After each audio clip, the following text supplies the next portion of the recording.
जय हिंद दोस्तों, आज हम इस वीडियो में बात करेंगे हाइक मैसेंजर के बारे में, जो कि एक स्टार्टअप था और कोशिश करेंगे इसको समझने में कि ये क्यों फेल हुआ। So let's start.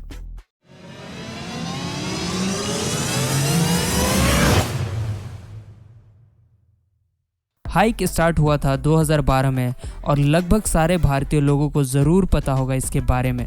तो अच्छे से समझते हैं हाइक क्या कर रहा था। हाइक एक सोशल मीडिया ऐप था जिससे लोग एक दूसरे से बातें कर सकते थे, बिल्कुल उसी तरह से जैसे कि अभी के टाइम पे बाकी सोशल मीडिया ऐप्स में हम किया करते हैं। अब देखते हैं इसके कुछ मैट्रिक्स जो हाइक से रिलेटेड है। पहला ये है कि 2016 तक हाइक ने 70 मिलियन यूज़र्स को एक्वायर कर लिया था, मतलब कि 4 सालों में। और ये बहुत बड़ी ग्रोथ थी हाइक के लिए, और इसी ग्रोथ की वजह से हाइक को $261 मिलियन की फंडिंग मिली इन्वेस्टर्स से। और इसके इन्वेस्टर्स थे सॉफ्टबैंक, टेंसेंट और एयरटेल। और मैं बता दूं, अगर आपको पता नहीं है तो कविन भारती मित्तल जो हाइक के फाउंडर है, उनके पिता का नाम सुनील भारती मित्तल है जो कि एयरटेल के फाउंडर हैं। तो हम ऐसा कह सकते हैं कि उनको अपने फादर से ही फंडिंग मिला। अब इंडिया में उस वक्त ये फास्टेस्ट यूनिकॉर्न बनते हैं, जिसको अचीव करने में 3 साल और 7 महीने लगे। और अगर यूनिकॉर्न का मतलब आपको पता नहीं है तो मैं बता देता हूँ कि यूनिकॉर्न एक ऐसा स्टार्टअप को कहा जा सकता है जो $1 बिलियन के वैल्यूएशन को क्रॉस कर चुका होता है। सब कुछ सही चल रहा होता है, पर 2021 में अचानक से कविन भारती मित्तल जो कि फाउंडर है हाइक के, वो अनाउंस करते हैं कि हाइक विल शट डाउन। पर यह शॉक करने वाली बात थी, क्योंकि हाइक को बहुत सारे यूज़र्स यूज़ कर रहे थे और इसे पसंद भी कर रहे थे। लेकिन अचानक से ऐसा क्या हुआ कि इसे शट डाउन करना पड़ा। इनके पास बहुत सारे यूज़र्स थे, लगभग 70 मिलियन यूज़र्स, और ये बहुत बड़े नंबर हैं। तो किस वजह से इन्हें शट डाउन करना पड़ा? क्योंकि हम सब बहुत सारे केस स्टडीज़ देखते हैं जिसमें हम कहते हैं कि इसमें डिमांड या टीम नहीं था, तो इसलिए ये फेल हुआ। पर हाइक के केस में ऐसा नहीं था। हाइक के पास बहुत सारे यूज़र्स थे, बड़ी टीम थी, अच्छा आइडिया और अच्छे अमाउंट में फंडिंग भी था, और तो और ये फास्टेस्ट ग्रोइंग यूनिकॉर्न थे, पर फिर भी फेल हो गए। तो अब हमें समझना होगा कि ऐसा स्टार्टअप जिसके पास सब कुछ था फिर भी क्यों फेल हो गया। देखते हैं इसके पीछे का कारण और समझते हैं हर एक बात को। पहली बात ये कि हाइक ने बहुत सारे फीचर्स ऐड कर दिए थे अपने ऐप में। इसमें वीडियो कॉलिंग का फीचर था, वॉलेट का फीचर था जिससे पैसे ट्रांसफ़र किया जा सकता था। हाइक ने स्टोरीज के फीचर ऐड किए थे, स्टिकर्स के फीचर, फाइल शेयरिंग के ऑप्शन, न्यूज़ के फीचर, और इसमें गेम का भी ऑप्शन ऐड कर दिया था, और भी बहुत सारे फीचर्स ऐड कर दिए थे। अब अगर आप यूज़र होते तो आप बहुत खुश होते और फील करते कि एक ही ऐप के अंदर बहुत सारे फीचर्स हैं, तो इसे यूज़ करने में मज़ा आएगा। मज़ा तो आएगा, पर ज़्यादा देर तक नहीं। कुछ वक्त के बाद ये कॉम्प्लेक्स प्रोसेस लगने लग जाएगा। हाँ, कॉम्प्लेक्स प्रोसेस, क्योंकि एक ऐप है जिसके अंदर बहुत सारे फीचर्स हैं, और इस वजह से ये कन्फ्यूजन क्रिएट कर देता है यूज़र्स के अंदर। तो हाइक के पास बहुत सारा फीचर्स था, पर ये यूएसपी डेवलप नहीं कर पाया। ऐसा एक फीचर डेवलप नहीं कर पाया जो कि इंडियन मार्केट में इररिप्लेसेबल हो। दूसरा रीज़न फेलियर के पीछे यह था कि बहुत सारे फीचर्स होने की वजह से ऐप का साइज़ बहुत ज़्यादा बढ़ गया था। ऐप का साइज़ था 76 MB, जो कि उस वक्त के लिए बहुत ज़्यादा साइज़ था। 2013 में उतने बढ़िया फ़ोन्स नहीं थे जो इस ऐप को बढ़िया से चला सके, और इस वजह से ऐप के डाउनलोड्स में बहुत कमी आ गई। बहुत सारे फीचर्स होने की वजह से ऐप की UI कॉम्प्लिकेटेड हो गई, क्योंकि ऐप जब स्टार्ट हुआ था तब इसमें 2 से 3 फीचर्स थे, पर बाद में इसमें बहुत सारे फीचर्स ऐड कर दिए गए, जैसे कि पेमेंट्स, गेम और न्यूज़, जिससे ऐप का साइज़ बढ़ गया और ऐप हैंग भी होने लग गया, and this made it very complicated. अब एक इंटरव्यू में कविन मित्तल कहते हैं कि वो सोचे थे कि हाइक मैसेंजर इंडिया में सक्सेसफुल होगा, क्योंकि ऐसा ही सिमिलर ऐप है जो दूसरे कंट्री में सक्सेसफुल है, जिसका नाम वी चैट है, जो कि चाइना में है। कविन मित्तल ने ऐसा कहा, पर उन्होंने सही से नहीं समझा था कि व्हाट्सएप, फेसबुक और बहुत सारे सोशल मीडिया ऐप हैं जो कि चाइना में बैन है, और इसलिए उस कंट्री के पास एक ही ऑप्शन बचता है जो कि है वी चैट। क्योंकि वी चैट ही एक ऑप्शन था, इसलिए हम कह सकते हैं कि ये सक्सेसफुल हुआ, इसलिए नहीं कि उसमें बहुत सारे फीचर्स थे। पर हाइक के टीम और फाउंडर ये नहीं समझ पाए और इसे कम्प्लीटली मिस इंटरप्रेट कर दिया, जिस वजह से ये ऐप में फीचर्स ऐड करते रह गए। चलो आपको अब मैं एक इंटरेस्टिंग चीज़ दिखाता हूँ और बताता हूँ अच्छे से अच्छा स्टार्टअप और बड़े से बड़ा स्टार्टअप कैसे मिस्टेक्स कर देती है। अगर आप प्ले स्टोर पे जाके हाइक सर्च करोगे तो आपको नहीं मिलेगा, क्योंकि 2021 में ये शट डाउन कर दिया गया था और कम्प्लीटली रिमूव कर दिया गया। पर अगर आप 2021 से पहले हाइक मैसेंजर सर्च करते तो आपको यूज़र्स के रिव्यू मिलते। यही यूज़र्स के रिव्यू आपको कोरा में भी मिल जाएंगे। और ये दोनों प्लेटफॉर्म पे जो रिव्यूज़ थे उसमें एक चीज़ कॉमन थी, और वो चीज़ ये है कि हज़ारों लोग एक ही बात कह रहे थे, और हज़ारों लोग कह रहे थे कि ज़्यादा फीचर्स ऐड करना बंद कर दो। पर हाइक मैसेंजर ने यूज़र्स की नहीं सुनी।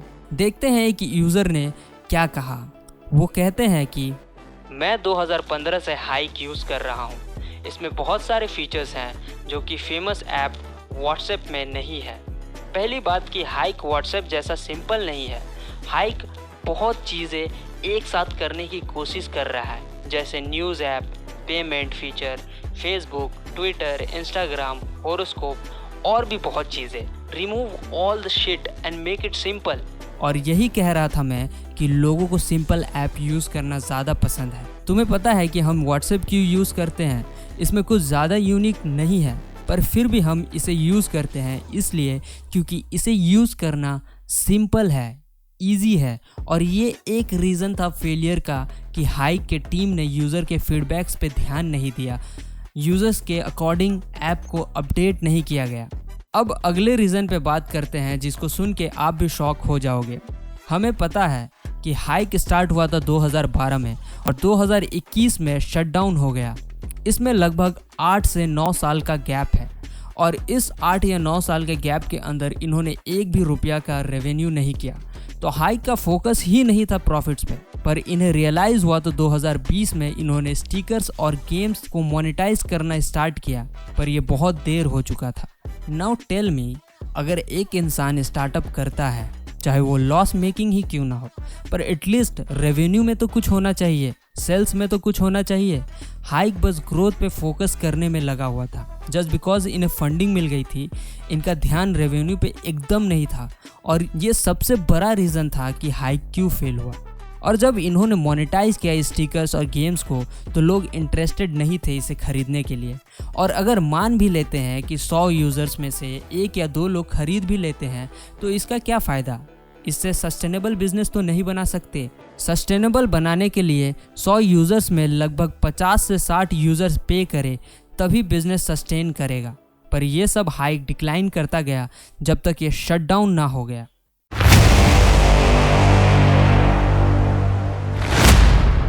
चलते हैं अब थोड़ी लर्निंग्स की बातें करते हैं। तो पहला लर्निंग ये है कि ज़्यादा फीचर्स का मतलब ये नहीं होता कि वो अच्छा ही प्रोडक्ट हो।